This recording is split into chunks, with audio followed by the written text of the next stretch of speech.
Hello guys, eto nga po pala bahas kami ng Montalban Rizal. At ito na si Ante, ganda-gandahan na naman siya. Kalum talagang ganda. O eto, isa pa, Arban Guana, ano kayo? Ito nga pala ang halko kong jowa. Ito nga pala siya tama. Laging may tama.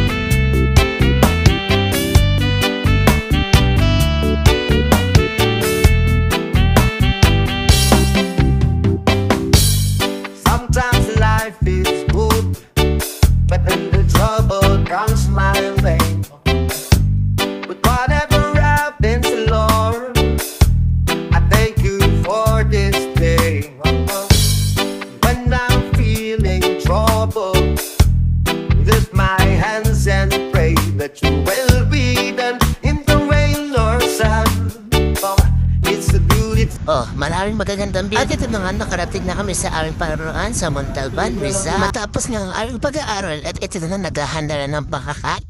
At ito na nga po, hibugan na. Matapos ang lahat ng aming loob. Di rin kami nagtagal kasi may pupuntahan pa kami. Ito na nga ang pinakahintay natin train. Nandito nga po pala na kami sa Antipolo. Ang pinakadulo ng bus. Tingnan nyo ang aming mukha. Mukhang nalugi. Pagod yarn. Oh, para daw may content, kailangan videohan tong view na ito. Diba guys? Ching! Ayan nga po pala, nung kami nakababa na, bumili mo na ka ng Blizzard. Oh, tuwang-tuwa si kuya mo. Siyempre, hindi pa yun makakontento eh. Isa pa yan. Oh, diba? Naabil na inyo eh. Siyempre ako din noon siya lang. Kami nakababa na hat, nadadala. Ito nga po pala, nanood muna kami nito. Ang tao bilit sa Hindi na kayo tagal nag-jebs na ako eh. Pagkatapos mag-jebs ka, lalo naman ulit mahahanap na naman ng makakainan siyempre. Yan ito nga po pala kalawak ang Wanayala.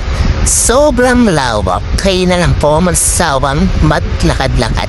Ito ang una namin sa nang kakainan dyan sumahal-mahal. Ito naghanap pa kami ng bago makakainan na mas mura-mura lang. Yan, enjoy the view muna. Makahanap na kami, ito na agad siya. Umupo na kami. Ay, kala ko mura. Yun pala, mas mababawal pa kami. Pahanap-hanap pa siya ng murang makakainan. Napasubok tuloy kami. Bigla na lang siya umupo dyan. Eh yun, nakakahiya na naman ng tumayo. Kung makita namin ng menu, boom! Pero in fairness, para sa akin, sulit na rin yung binayad namin. Oh, kain-kain lang. Ganun talaga, minsan lang naman ito sa buhay. Hindi naman ito araw-araw, guys. Tapos na kami kumain, naglakad na kami pa uwi naman. Ito na, pupunta na kami sa sakay ng bus. Siyempre, diretso Alabar. Yan, tamang walk lang. Ay, pagod na yan. Pero, kailangan siyempre. Kung hindi naman tayo makilos, pan tayo pupunta sa pabaroonan natin, di ba? So, pas makapagpahinga na din, tulutin na muna. Ay, bye! Nang nakakababa na kami, tagsakay nga po pala kami ng e-bike. Siyempre, pagod na. Knock-knock, tao po, pabukas po ng pinto. At ayun na nga, may nagbukas na sa amin. Kami nakapasok na. Siyempre, kailangan itong isarado ang pintuan bago pumasok at papasok na mo baka lumabas ng aircon. Hachar! Yan na, papasok na ako papunta sa kwarto dahil wala na, pagod na ang katawan. Gusto nang magpahinga at ito na palang sumalubong sa akin. Isang malaking aso. Yan. Ang lahi ay Labrador na may German Shepherd. Kaya sobrang kulit nga pa rin yung asong niya. Diba? Tinalatan pa yung cellphone ko. Nagbibideo ko eh. O, diba? Siyempre, matatalino din yung mga yan. Hi. Nandaro ko muna sila sa saglit. Siyempre, kahit pa paano mawala-wala ang pabit ko. Wait. Ito nga pala si Nico, ang pinakaunang aso ng may-ari ng bahay na ito.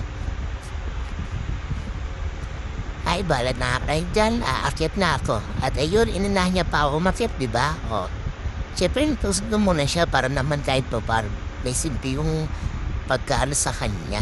Pag una niya sa akin sa hagdan. Siyempre, pumasok na ako sa kwarto na makalat. Ayun na, inanahan niya na ako, guys.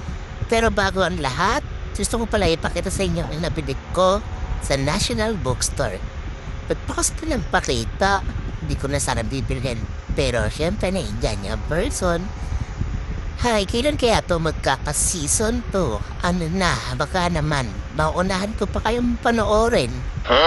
Panoorin? Mababasa ko na pala muna siya bago mapanood. Yun lang guys, bye, good night.